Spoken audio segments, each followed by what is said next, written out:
Unlisted shares यानी कि उन कंपनियों के शेयर्स जो कोई भी एक्सचेंज जिस पर अभी तक लिस्ट नहीं हुई है। स्टॉक एक्सचेंज एक ऐसी जगह है जहां पर आमतौर पर बाय या सेल किए जाते हैं स्टॉक्स शेयर्स, लेकिन वहां पर आपको सिर्फ जो लिमिटेड कंपनीज वहां पर जो स्टॉक लिस्टेड हो चुके हैं वही शेयर्स आप बाय या सेल कर सकते हैं। लेकिन मान लीजिए कि अगर आपको बोट कंपनी की ग्रोथ अच्छी लग रही है तो उन कंपनी के शेयर्स आपको वहां पे नहीं मिलेंगे, क्योंकि वो अभी तक लिमिटेड नहीं हुई है, वो अभी तक लिस्टेड नहीं हुई है। तो उसके लिए आपको अनलिस्टेड शेयर्स बाय कर सकते हैं। लेकिन अनलिस्टेड शेयर्स आप कैसे बाय कर सकते हैं, तो वो भी बिल्कुल आसानी से कर सकते हैं। उसके लिए भी काफी अच्छे प्लेटफॉर्म्स अवेलेबल है, ब्रोकर्स अवेलेबल है, जहां से आप बाय या सेल कर सकते हैं। लेकिन सवाल ये नहीं है कि कैसे बाय कर सकते हैं, कहां से बाय कर सकते हैं। यहाँ पे सवाल उससे बड़ा है कि क्या आपको अनलिस्टेड शेयर्स जो बाय करने चाहिए या नहीं करने चाहिए। अनलिस्टेड शेयर्स बाय करना आपके लिए मौका है या धोखा। तो सबसे पहले यहाँ पे ये जानते हैं कि कोई भी कंपनी जब आईपीओ लाएगी तो आईपीओ में अप्लाई कर सकते हैं वहां से, या फिर कंपनी जब लिस्ट हो जाएगी उसके बाद हम कंपनी के शेयर्स बाय या सेल कर सकते हैं। तो अभी से हम उनके अनलिस्टेड शेयर्स क्यों बाय करें? अभी से हम उनके अनलिस्टेड शेयर्स बाय करेंगे तो हमें ऐसा भी कौन सा फायदा मिल रहा है। तो चलिए जानते हैं सबसे पहले एक एक करके उनके बेनिफिट्स के बारे में। सबसे पहले बात करें तो उसमें लेस कॉम्पिटिशन। जब भी कोई कंपनी का आईपीओ आने वाला होता है तो कंपनी के प्रमोटर्स आईपीओ को लिए कितनी सारी एडवर्टाइजमेंट करते हैं, काफी सारे इन्फ्लुएंसर्स वीडियोस भी बनाते हैं, यानी कि सबको पता लगा है आईपीओ आने वाला है। तो जितनी एप्लीकेशन होती है उससे कई ज्यादा एप्लीकेशन यहाँ पे मिल जाती है, तो अलॉटमेंट के चांसेस यहाँ पे काफी कम हो जाते हैं, क्योंकि बायर्स यहाँ पे ज्यादा हैं और सप्लाई काफी कम है। लेकिन जब अनलिस्टेड की बात करें तो वहां पे बायर्स काफी कम है, यानी कि आपको जो शेयर्स से मिलने वाले के चांसेस काफी बढ़ जाते हैं, वहां पे आपका कंपटीशन काफी कम है। उसके बाद दूसरा पॉइंट है हाई रिटर्न पॉसिबिलिटी। जैसे हमने पहले बात की, आईपीओ आने से पहले कंपटीशन कम होती है तो वहां पे डिमांड कम होने से शेयर की प्राइस भी काफी कम हो सकती है। अगर आईपीओ आने के 1 या 2 साल पहले आप कंपनी के शेयर्स बाय करें और कंपनी अच्छी ग्रोथ कर रही है तो आपको अपनी इन्वेस्टमेंट पे हाई रिटर्न मिलने के चांसेस बढ़ जाते हैं। जैसे फॉर एग्जांपल बात करें, जब वारी एनर्जीज का आईपीओ आया और जिनको अलॉटमेंट मिला उन्हें लिस्टिंग डे पर 70% तक गेन मिला। लेकिन जिन लोगों ने आईपीओ आने से 1 या 1.5 साल पहले वारी एनर्जीज के अनलिस्टेड शेयर्स बाय किए, उनके पैसे 2.5 से 3 गुना हो गए। यानी कि 1 लाख रुपए अगर आपने इन्वेस्टमेंट किए हैं तो उसको 2.5 लाख से 3 लाख तक बन गए थे। इसके बाद तीसरा पॉइंट है लेस वॉलेटिलिटी। अनलिस्टेड शेयर्स में वॉलेटिलिटी काफी कम रहती है। कोई ऐसे मार्केट इवेंट्स या वर्ल्ड इकोनॉमिक इवेंट का कोई डायरेक्ट इफेक्ट अनलिस्टेड शेयर्स में कम रहता है, जो आपके लॉन्ग टर्म पर्सपेक्टिव से बेनिफिट रहता है। उसके बाद है अर्ली स्टेज बेनिफिट्स। आपको ऐसा लगता है कि ये एक कंपनी की ग्रोथ पॉसिबिलिटीज अच्छी है, ये एक ऐसा सेक्टर है जिसकी कंपनी की यहाँ पे फ्यूचर ग्रोथ अच्छा है, तो ऐसी कंपनीज से अर्ली स्टेज में इन्वेस्ट करने की अपॉर्चुनिटी आपको अनलिस्टेड शेयर्स बाय करके मिल सकती हैं। कई कंपनी जो ऑलरेडी एक्सचेंज में लिस्टेड हुई, उसकी कंपनी के सब्सिडियरीज कंपनी के शेयर्स लिस्ट होने से पहले बाय कर सकते हैं। अगर आपको पता है कि पेरेंट कंपनी का मैनेजमेंट एंड परफॉर्मेंस अच्छा है तो उसका बेनिफिट सब्सिडियरी कंपनी को भी मिलेगा, तो उन कंपनी के अनलिस्टेड शेयर्स बाय करके आप अर्ली स्टेज बेनिफिट ले सकते हैं।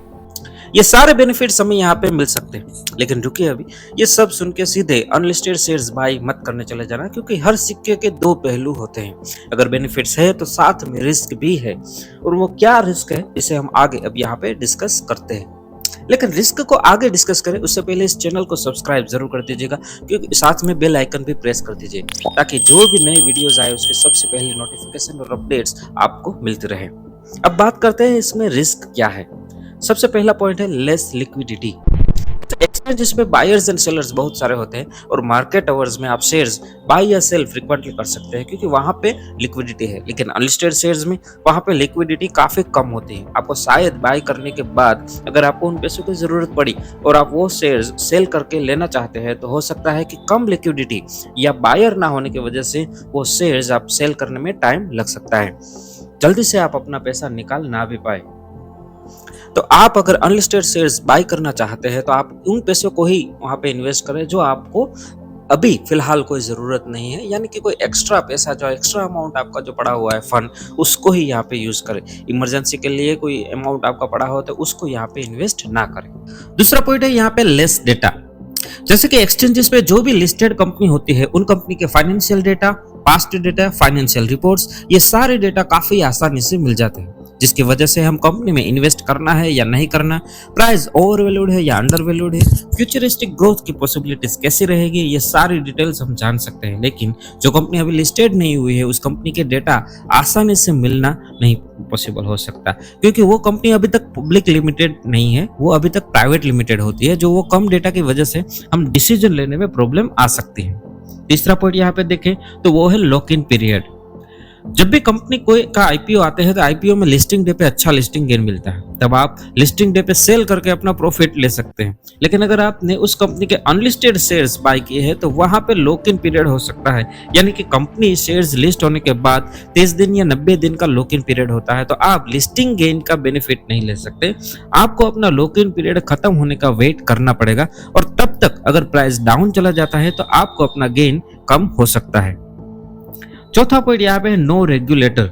जैसे आप एनएससी या बीएससी में कोई भी लिस्टेड कंपनी के शेयर्स में इन्वेस्ट करते हैं तो कोई भी धोखाधड़ी, कोई भी प्रॉब्लम आती है तो आप सेबी के पास जा सकते हैं, और सेबी एक रेगुलेटर है और वो सभी इन्वेस्टर्स के हितों को प्रोटेक्ट करती है। लेकिन अगर आप अनलिस्टेड शेयर्स में इन्वेस्ट किया तो वहां पे कोई भी रेगुलेटर नहीं है, आपका पैसा यहाँ पे फंस सकता है। तो ये सारे रिस्क है जो आपको कंसीडर करने रहेंगे। यहाँ पर आपको अनलिस्टेड शेयर्स बाय करने हैं तो ये कुछ सवाल है जो आप अपने आप को पूछ के डिसीजन ले सकते हैं। सबसे पहला, क्या आप ज्यादा रिस्क लेने के लिए तैयार हैं? और दूसरा, क्या आप जिन पैसों को इन्वेस्ट कर रहे हैं उन पैसों की आपको फिलहाल कोई जरूरत नहीं है, ये मेरा एक्स्ट्रा अमाउंट है जो इन्वेस्ट कर सकता हूँ? अगर हाँ, तो आप अपने रिस्क के हिसाब से अनलिस्टेड शेयर्स बाय कर सकते हैं।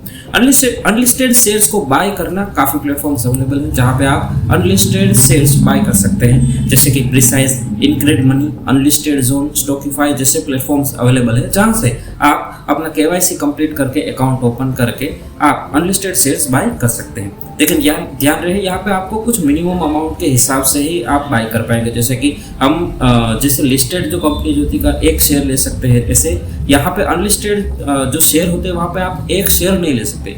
यहाँ पे आपको लोड के हिसाब से बाय करना रहेगा, जैसे कुछ मिनिमम अमाउंट 10,000 20,000 के आसपास ही कुछ आप इन्वेस्ट कर सकते हैं। तो ये आप सारे पॉइंट्स है आपको कंसीडर करना रहेगा अनलिस्टेड शेयर्स को बाय करने से पहले।